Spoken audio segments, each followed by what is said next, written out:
කියලා જાතියක් තියෙනවා කියන එක දැනගන්න ඕන ඉගෙන ගන්න ඕන.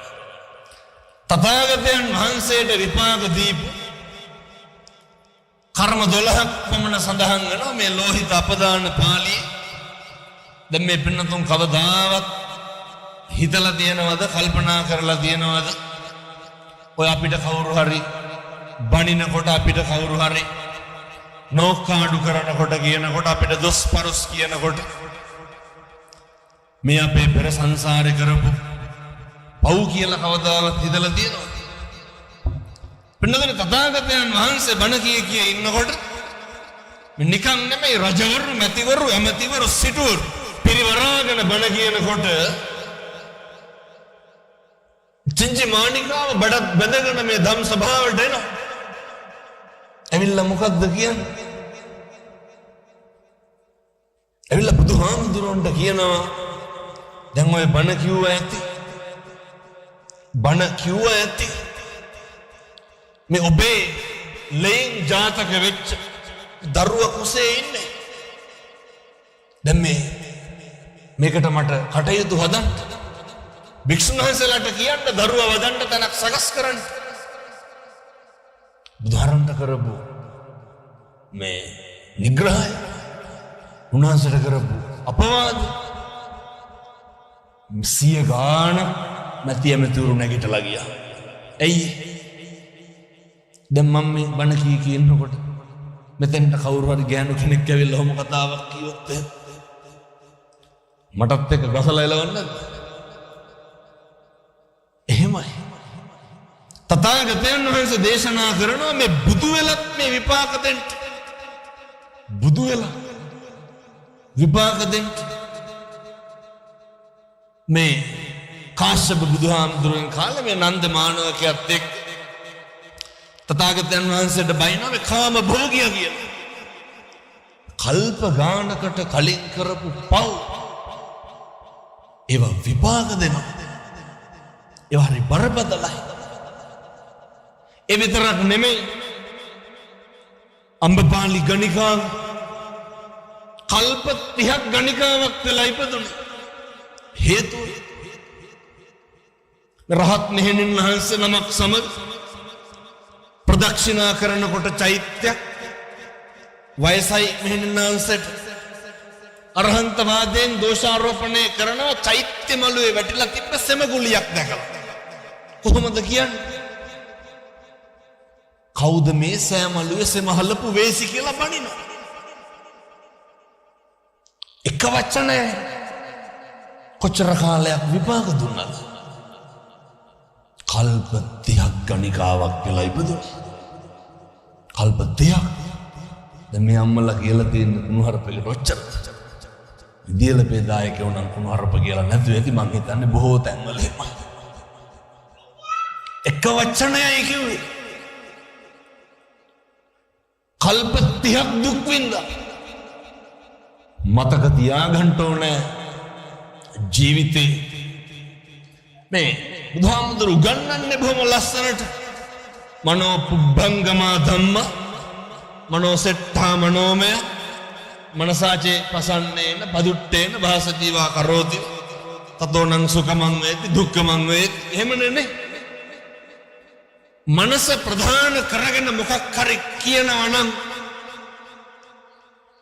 මනස ප්‍රධාන කරගෙන මොකක් හරි කරනවා නම් ඒක තමයි අපේ සැප පිණිසත් දුක පිණිසත් අපිට හේතු වෙන්නේ.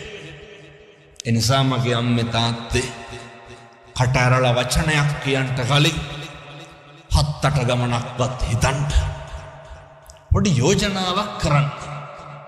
හෙට ඉඳන් කිසි කෙනෙකුට තෝ කියලාවත් කතා කරන්න එපා. බැරි වේද කතා මට ඉරහත වගේ විශ්වාසයි. මෙව්ව කිව්වට ඔය ඇත්ත හැදෙන්නේ නැහැ. මොකද මේ ජීවිතේ යන පළවෙනි බණ එහෙම නෙමෙයි. ඊට කලින් ඕන තරම් බණ අහලා ඇති. පුරුදු වෙන්න අදිෂ්ඨාන කරන්න මනස ප්‍රධාන වෙන්න බෑ. කොහොමද පුරුදු වෙන්නේ? අපි දැකලා තියෙනවා දැන් ඔය නමස්කාර කියනකොට පන්සිල් ගන්නකොට මේ අර දන්නෙත් නෑ කියන්නේ මොකද්ද කරන්නේ මොකද්ද කියලා එහෙම නෙමෙයි. නමස්කාරය කියනකොට අත් දෙක එකට පුට්ටු වෙනකොට මොකක්ද ඔළුවට එන්න ඕන? මගේ බුදුහාමුදුරුවන්ට නමස්කාර වේවා. ඒක හිතන්න. පින් සිද්ධ වෙන්නේ නැද්ද?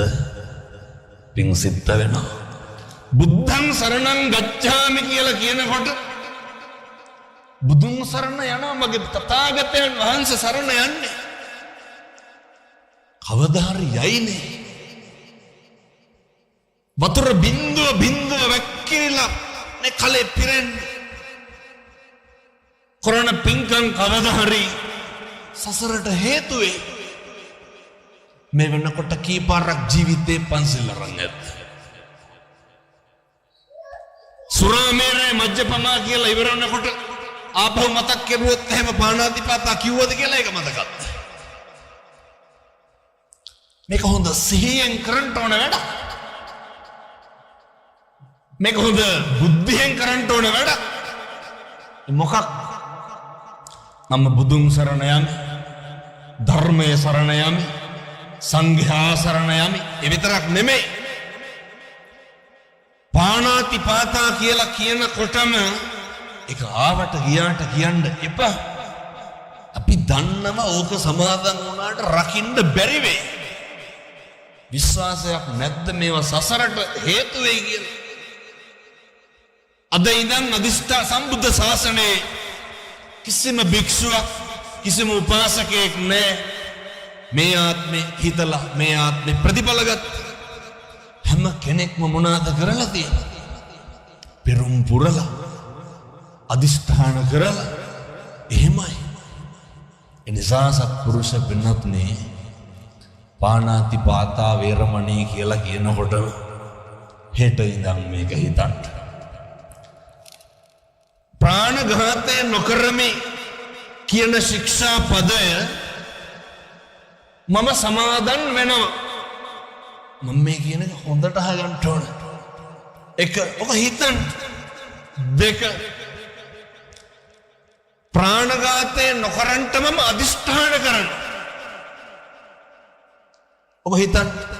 තුන ප්‍රාණඝාතය නොකරමි ශික්ෂාපදේ සමාදන් වුණ. ප්‍රාණඝාතය නොකරමි කියලා අදිෂ්ඨාන කර. දැන් පින් සිද්ධ වෙන්නේ ඇති. ඔක සිහියෙන් බුද්ධියෙන් කරන්න. ඊට පස්සේ හිතන්න ඕනේ මේ කුසලයේ බලයෙන් මට සත්ත්ව ඝාතනය සිද්ධ කරන්නට නම් හම්බෙන්න එපා. කවදා හරි ඔව සසරට තියෙන්නේ. කවදා හරි සසරට තියෙන්නේ. මේ බණ අහන එක මේවා කවදා හරි සසරට තියෙන්නේ. මේ අම්මලා තාත්තලා අහලා ඇති ඔය රසවාහිනියේ තියෙන වැද්ද ගිහිල්ලා පන්සල ගාව උගුලට වань. අහුවෙන්නේ මොකෙක්ද? මුවපැටියෙක්. උගුලේට අහුවෙනකොටම පන්සලේ හාමුදුරුවෝ බණ කියා ඉන්නේ. සංසාරේ පුරුද්දක් තිබ්බ මේ තිරිසන් සතාට මොකක්ද? බණහල පුරුද්දක් තිබ්බා. නොතේරුණත් කමක් නෑ අහන්න. සසරට හේතුවේ අර තිරිසන් සතා ඒ ආත්මේ බණහලද එහිටියේ නැහැ. සසර පුරුද්දක් තිබ්බා. උගුලේ ඔට්ටු වෙනකොට මැරෙනකොට බණ අහා හිටියේ. වැදගත් මරණ මංචකේ එළවයි මෙලවයි දෝලණය වෙනකොට ඇති වෙන සිතුවිලි. ඉතින් මේ සතා මොකද කර? මැරුණා. ඉපදුනේ කොහෙද? අර බණ කියපු හාමුදුරුවන්ගේ නංගිගේ කුසේ. මොකක්ද කරපු පින්කම? බණ අහපු එක. ඒ විතරක් අවුරුදු 7න් නංගි දෙනවලු අයියට හාමුදුරුවන්ට මහාන කරගන්න. කෙස් ටික කපනකොට රහත් වෙනවා. සසරේ කරපුවා. පැහැදිලිද මේ අම්මලාට තාත්තලාට මම කියන එක?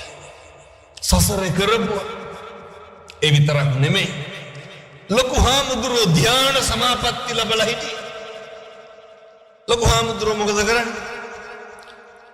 හඳ අරගෙන අත ගන්න. පොඩි හාමුදුරුවෝ මොකද කරන්නේ? දස දහසක් සක්වල චන්ද්‍රය අතට අරගෙන පිරිමදින.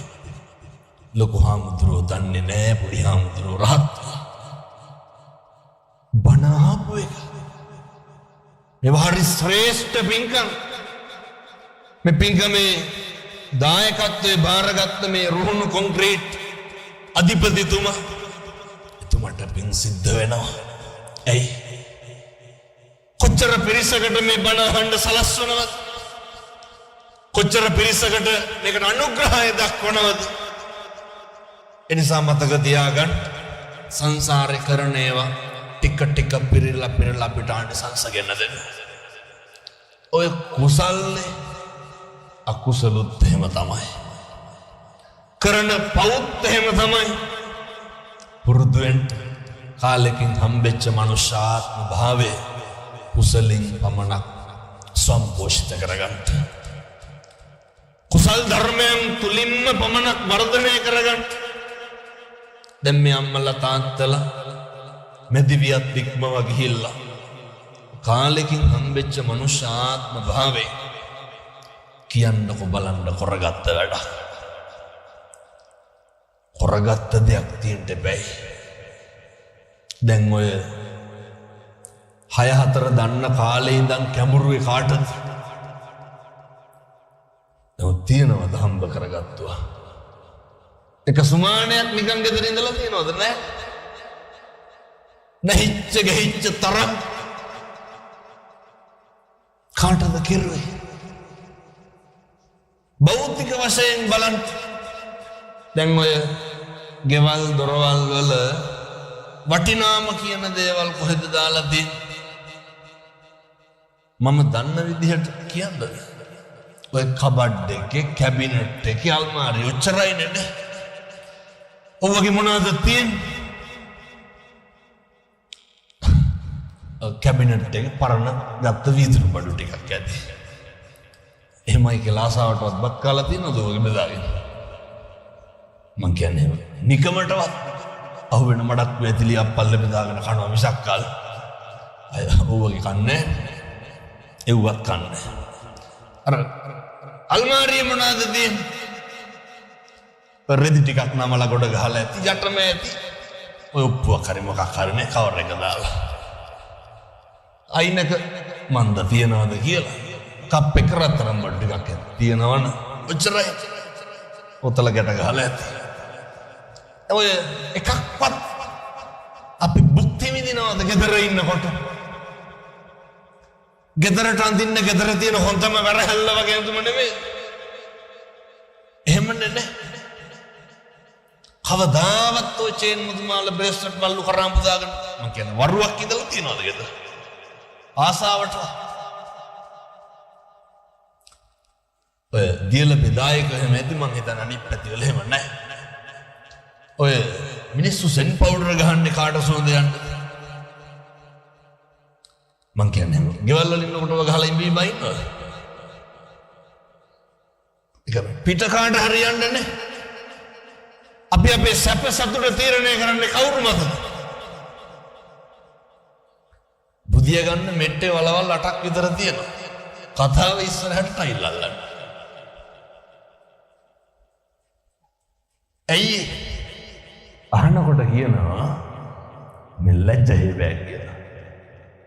අපි හම්බ කරන එක කවුද භුක්ති විඳින්න ඕනේ? ඒක අපි විඳින්න ඕනේ. මොකටද ඔය ලෝකෙට පෙන්වන්න ඔට්ටුවේ? මේ භෞතිකයේ හැම එකක්ම විදිගාලා ඔට්ටු වෙන්න නැද්ද ඉස්සරහ දොර ජනෙල් වලට කර්ටන් ටිකක් දාගන්න කියලා. අර මදුරු දැලක් ගන්නවද කවදාවත් අලුතෙන්? අරකේ තියෙන හිල් වලට රෙදි කෑලි අල්ලලා ඉන්නවා මිසක්. අපේ සැප සතුට තීරණය කරන්න ඕන කවුරු මතද? ඒක තීරණය කරන්න ඕන ඒක අපි මත. ජීවිතේ පුරුදු වෙන්න අවශ්‍යතාවය සම්පූර්ණ කරගන්න කවදාවත් මගේ අම්මේ තාත්තේ ආශාවන් නම් සන්තරපණය කරන් ටොට්ටු වෙන්න එපා. ඒකේ කෙලවරක් නැහැ, ඒකේ නිමක් නැහැ. ඔය ආධ්‍යාත්මික පැත්තෙන් ගන්න මට කියන්න බලන්න මේ අම්මලා ජීවිතේ කුණුහරුපයක් කිව්වනම් කිව්වේ අපිටද අනුන්ට? අපි අපිට කුණුහරුපෙන් බඳ ගන්නවා. අපි බණින්නේ කාටද? අනුන්ට. එහෙම නේ. පව් පිරෙන්නේ කාටද? දැන් මොකටද අපිට පව් පිරෙන්න අනුන්ට කුණුහරුපෙන් බණින්නේ? ජීවිතේ මෙච්චර කාලයක් වෛර කෙරුවා නම් වෛර කෙරුවේ කාටද? පව් පිරෙන්නේ කාටද? දැන් මොකටද අපිට පව් පුරව ගන්නට අනුන්ට වෛර කරන්නේ? ඊර්ෂ්‍යා කරන්නේ කාටද? අපි අපිට ඊර්ෂ්‍යා කරනවා. දැන් ඔය මෙතන බනහා ඉන්නකොට කාට හරි කෝල් එකක් එනවා කියන්නකො ෆෝන් එකට. චච්චොක් ගාලා බලන්න දෙපැත්ත කේන්ති. අපි හරියට අනුන්ගේ දේවල් හොයනවා. අපි හරියට අනුන්ගේ දේවල් බලනවා. මොකටද ඉතින් ඔය කාගේවත් ෆෝන් එකකට එන කෝල් එකකට අපි ගලප්පු වෙන්නේ? ඇයි? අපි පුදුම විදිහට නම්‍යශීලී අනුන්ගේ දේවල් ගලපන්න වගතුද හොයන්න බලන්න. මිනිස්සු එහෙමයි. මිනිස්සු අර ඊර්ෂ්‍යයි. මිනිස්සු හරියට ගතු කියනවා. මිනිස්සු කේලම් කියනවා. මිනිස්සු කැමති නැහැ අපේ දරුවෙකුටවත් හරියනවට. මිනිස්සු කැමති නැහැ අපේ ළමයෙක් විභාගයකින්වත් පාස් වෙනවා. මේ පැත්තේ නම් එහෙම නැතුව ඇත. බොහෝ පැතිවල එහෙම. මිනිස්සු පුදුම විදිහට ගතු කේලම් කිය. කවදාවත් මිනිස්සු අපේ හොඳක් කියනවා. කවදාවත් මිනිස්සු අගය කරන්න පුරුදු වෙලා තියෙනවා. කවදාවත් නැහැ. ඒ නිසා මතක තියාගන්න කාලෙකින් හම්බෙච්ච මනුෂ්‍ය ආත්ම භාවයේ තුල ඔය අනුන්ට කරන එක නවත්තන්න. කවදා හරි ජීවිතේ තෘප්තියෙන් ගත කරන්න ඕන නම් සත්පුරුෂම්මේ තාත්තේ අනුන් මත නැහින් එක නවත්තන්න. එතකොට පුළුවන් බොහොම සතුටින් ඉන්න. එතකොට පුළුවන් බොහොම විනෝදෙන් කාලය ගත කරන්න පුළුවන්. ඇයි? හිත නිදහස්. අතීතං අනුසෝචෙන්ති. අතීතය ගැන කවදාවත් අතීතේ හිරකාරයෙක් වෙන්න එපා.